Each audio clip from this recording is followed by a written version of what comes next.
Hello, Flat Earth researchers, debaters and debunkers. This is a Flat Earth experiment that crosses continents and compares sunspots in the UK and Thailand, revealing compelling evidence that the Sun and Moon are similar in size and distance, circling above the flat Earth. In just a moment I'm going to show you footage of sunspots taken in Phuket, Thailand, and then compare that with footage of sunspots taken in October in the UK. Okay, let's just start with some background information. The Sun is said to rotate once in every 24.47 days, almost a month. So that means that filming any sunspots throughout just one day would mean that those sunspots are staying in pretty much the same place on the Sun. Now, the sunspots that I observed in Phuket, in southern Thailand, near the equator, appear to remain at the same position on the Sun throughout the whole day. However, after midday, when the Sun has gone overhead, the sunspots that were at the top of the Sun in the morning appear to flip to the bottom. This is due to the observer turning from east to west, not because the sunspots moved. So let's just first have a look at that footage of sunspots taken on one particular day in Phuket.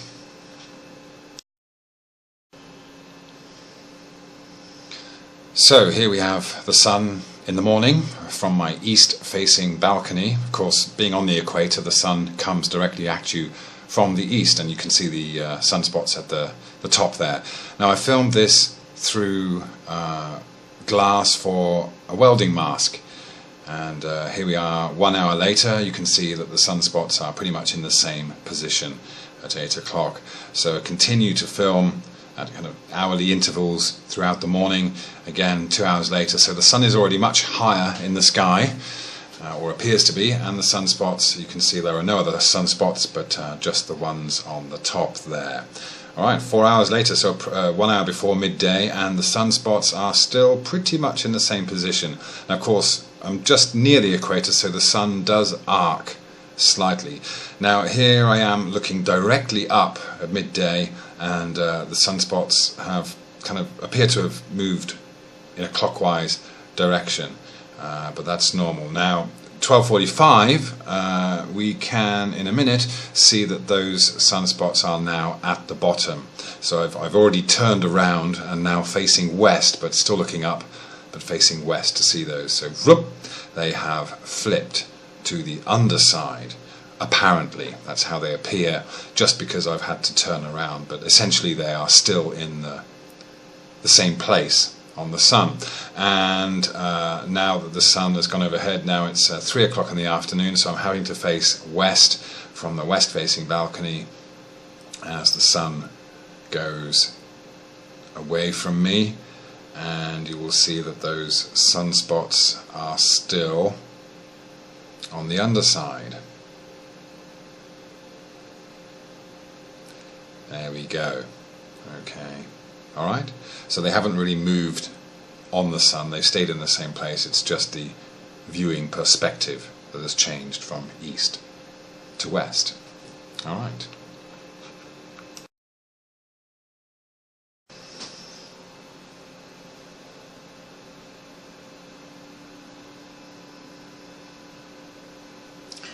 Okay, so here we are looking at the Sun just after sunrise, 7:30 in the morning, facing east-southeast from the UK. So in Phuket we were facing east, now we're facing east-southeast, and there we have a pair of sunspots at about the 7 o'clock position on the Sun. There is another one just up to the right there, but we'll focus on the pair of sunspots there because they are easier to follow.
Okay, so now we have the second shot of the day taken at 11:30 in the morning, and you can see that the sun has moved across the sky, but it's nowhere near going overhead. And this time the sunspots have rotated clockwise to about the 8 o'clock position on the sun. You can see them there now. Okay, so there's already been some rotation between sunrise and before midday, whereas while looking east in Phuket we had no rotation whatsoever.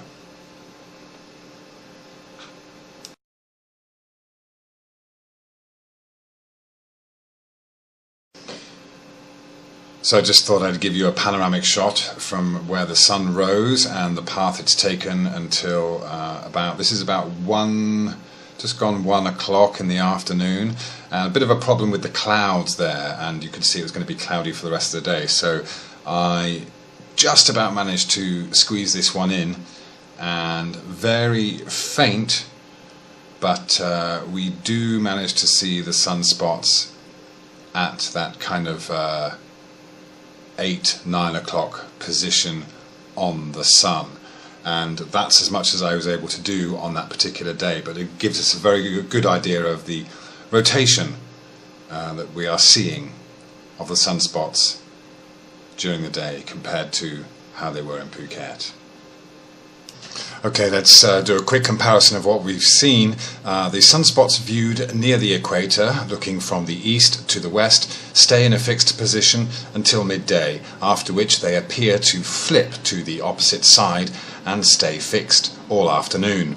The sun appears to go directly overhead in Phuket.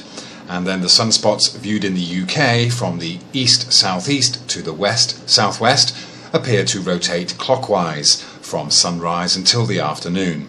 The sun appears to do an arc and does not go overhead. And then watching from the UK, the sun appears to arc. It does not go overhead. So we're going to have a look at how and why that happens, especially in relation to perspective, which is the real sticking point, it seems, with people that can't get their heads around the flat Earth model. So this next bit is for you guys. Okay, so let's just quickly compare what we would maybe expect to see, the differences we'd expect to see in the heliocentric model and the flat Earth geocentric model. Now this is obviously conjecture, but in the heliocentric model we would have a massive distant sun with a small spinning Earth, and the sunspots should always remain fixed throughout the day, or always appear to flip to the opposite side after midday when the sun is observed from any location.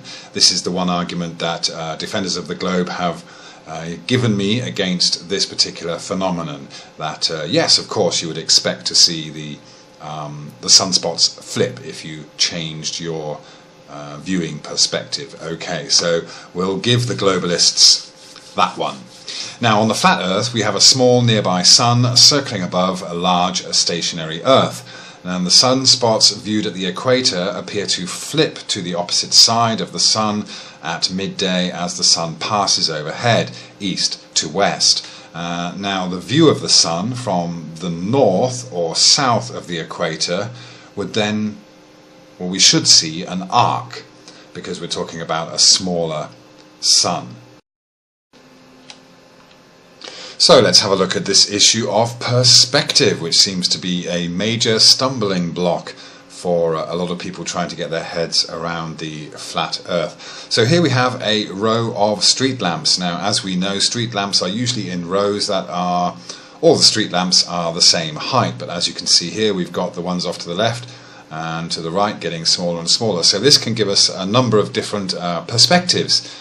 We can look at this as a 2D image, like a humpback bridge in front of us, for example, where we're just going from the left up to the top and then back down again. Or we can look at this as a three-dimensional image, where naturally we would see the lampposts that are closer to us are larger, and the ones going off into the distance to the left and the right are smaller.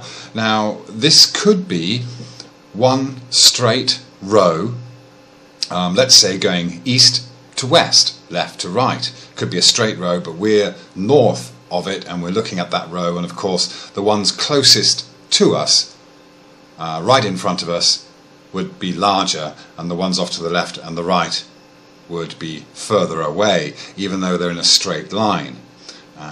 Or we can also look at this as the lampposts getting smaller off to the left and to the right, as being part of a larger circle that we can see just part of.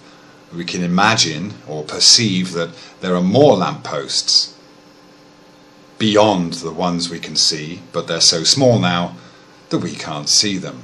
Again, we've got to emphasize that the lampposts are all the same height, but of course we've drawn them here at different heights to give this 2D image a 3D or more realistic, more lifelike perspective. So let's keep in mind that in reality the lampposts are all at the same height. So we can imagine, for example, an aircraft, maybe not even passing overhead, passing from north to west in front of us, but that point where it's directly in front of us is where, even if the aircraft has maintained the same height from east to west, at its closest point to us it's going to be higher in the air, just like the lamps at the top of these lampposts.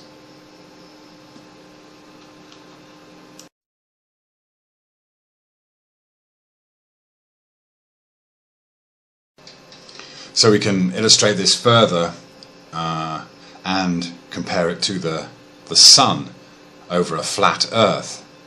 This is where perspective comes into the issue of trying to understand the flat earth. Now, if you look at the red guy,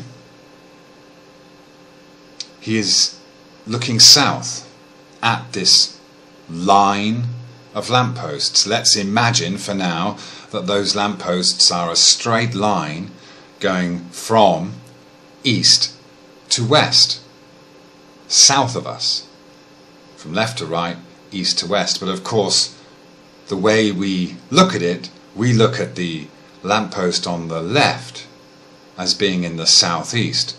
We look at the far right and we see that as being in the southwest, because we are north of that line. And of course, again, the lampposts, like the sun over the flat earth, are actually all the same height, going in a line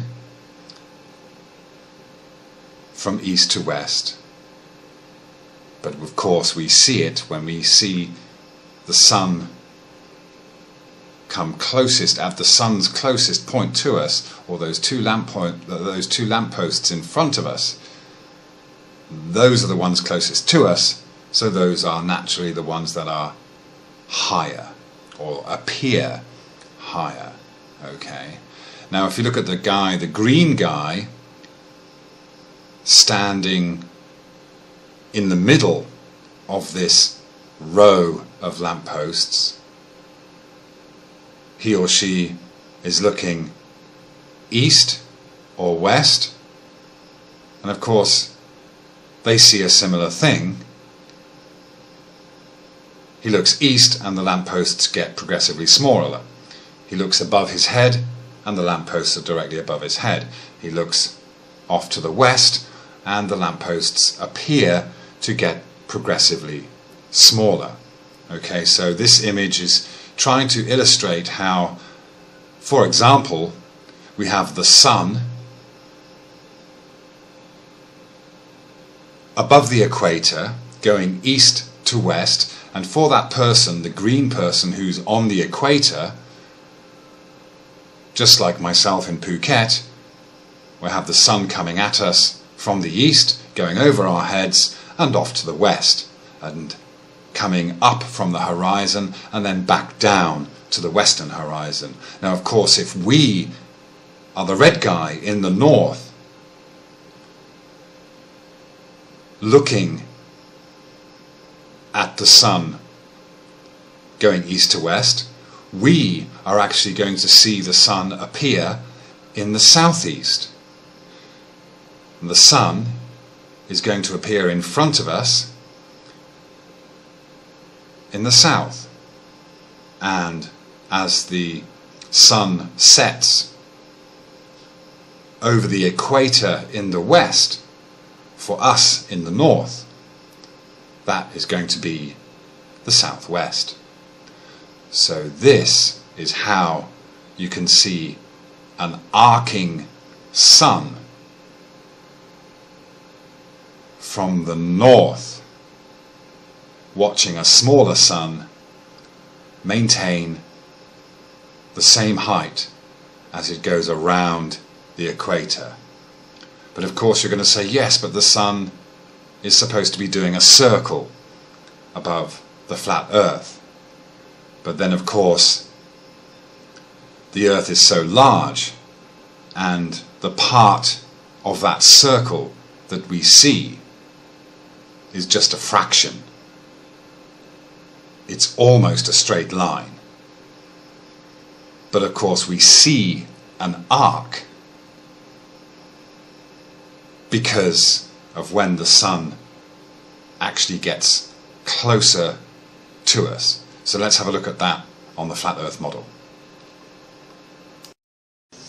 Okay, now before we look at the sunspots, let's just have a look at the sunrise and sunsets and the compass points on the flat earth in relation to the UK in red and Phuket in green. So for the UK it's fairly straightforward. We've got north heading up towards the centre of the flat earth, and we have the sunrise in the UK at south-southeast, and then we have the sunset at west-southwest. Okay, makes fairly good sense as the sun goes around its path there above the equator.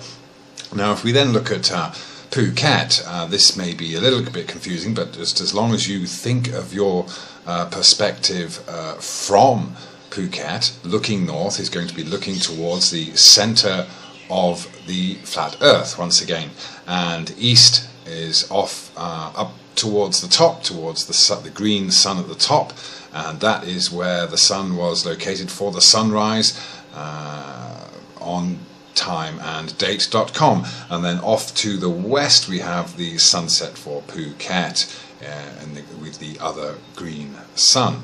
Okay, so that is how it works. We could be anywhere on the earth, and north is going to be looking at the center of the flat earth.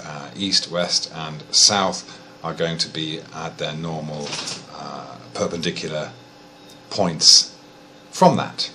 So that's how you get your east all the way around the flat earth.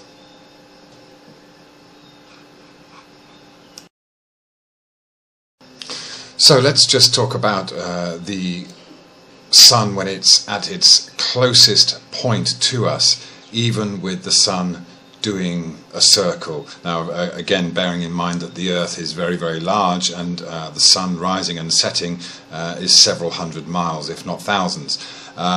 So as you can see here, the red line directly south of our viewing point in the UK is the closest point that the sun comes to us, around midday usually. So that's measuring it on this particular image, it's 277 pixels from the viewing point up until the first circle there. So all the other lines, the purple lines and the orange lines going out there, you can see that they are actually longer.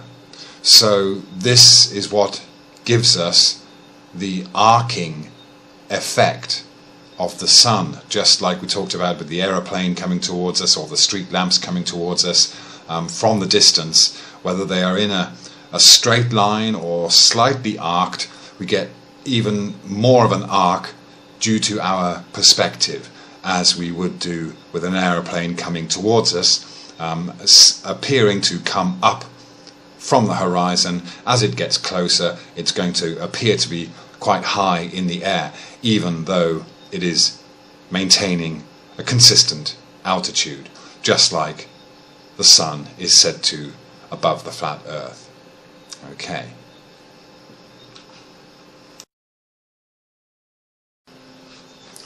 Okay, so now on to looking at the sunspots and how they appeared to us in Phuket. Again, we have the green suns, the middle one being pretty much above Phuket. And I've illustrated this in a way that shows how the sunspots were on the top of the sun, and then at the top, and then we have the middle sun, and then the third sun there, representing how those sunspots flipped due to our change in viewing position from east to west. So that's what happened with those sunspots there. Again, the arc of that circle is rather broad, so we see the sunspots not doing any rotation until they've gone directly over our head. So let's now compare that with the sunspots over the UK.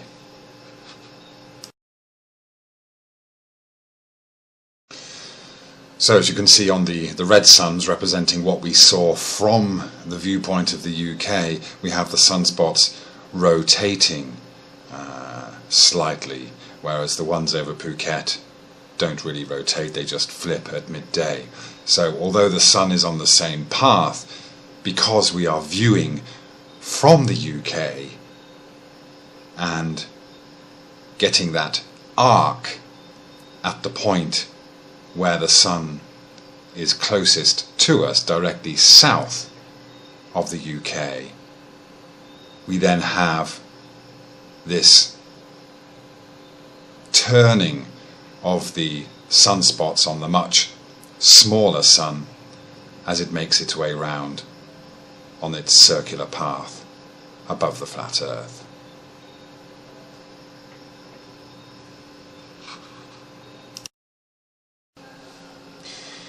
Now, in conclusion, what I find most significant about these observations of the sun appearing to flip when observed from the equator and appearing to rotate when observed from the northern hemisphere is that it is behaving in exactly the same way as we see the moon behave. When observing the moon from the equator, the moon appears to come towards us from the east, and the rabbit ears, if you like, stay in the same position until the moon has gone overhead. And once we've turned around to watch the moon go off to the west, those rabbit ears are then upside down. There is no rotation of the moon when observing it from the equator. Whereas when looking at the moon from the UK, there is rotation throughout the arc of the moon as it goes across the sky, just as we have seen with the sun when observed from the UK. So, to me, this very much solidifies the flat Earth model and very much appears to indicate that the sun and the moon are following similar paths, are similar sizes, and at a similar height above the flat Earth. I welcome observations from around the world. Get out there, check it out. I think this is going to be a very good way of confirming what the flat earthers have been saying all along. Thank you.